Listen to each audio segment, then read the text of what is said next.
Hello नमस्कार। यो चाहिँ अहिले हाम्रो ममता बहिनीहरूको घर जाने बाटोपट्टि टिफिन डाँडामा यो माथिको मनकुमार दाजुहरूको बारीको यस्तो भिड चाहिँ चिप्लेर आएर चाहिँ हैन तपाईको यहाँनिर चाहिँ यस्तो भएको छ है। यो पारी मदन दाजुहरूको बारी हो हैन। यो चाहिँ हाम्रो जुन चाहिँ गुदाम गहिरोको पानी आउने जग्गा हो।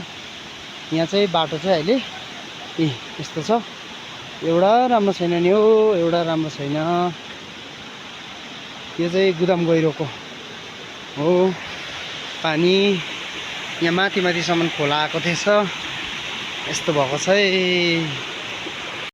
यो चाहिँ हाम्रो ममता बहिनीको घर छेउमा गएको पहिरो हो र यहाँनिर यसरी पालहरू लगाएर चाहिँ राखेको छ, तर पनि ठेक्ने सम्भावना चाहिँ केही छैन। यहाँनिर हेर्न सक्नुहुन्छ। यहाँ चाहिँ यो मुनि चाहिँ मदनहरूको बारी है, मदन दाजुहरूको बारी हो। ढुटो छ है, ढुटै सिधै ऊ तल खोलामै छ है। यहाँनिर केही छैन।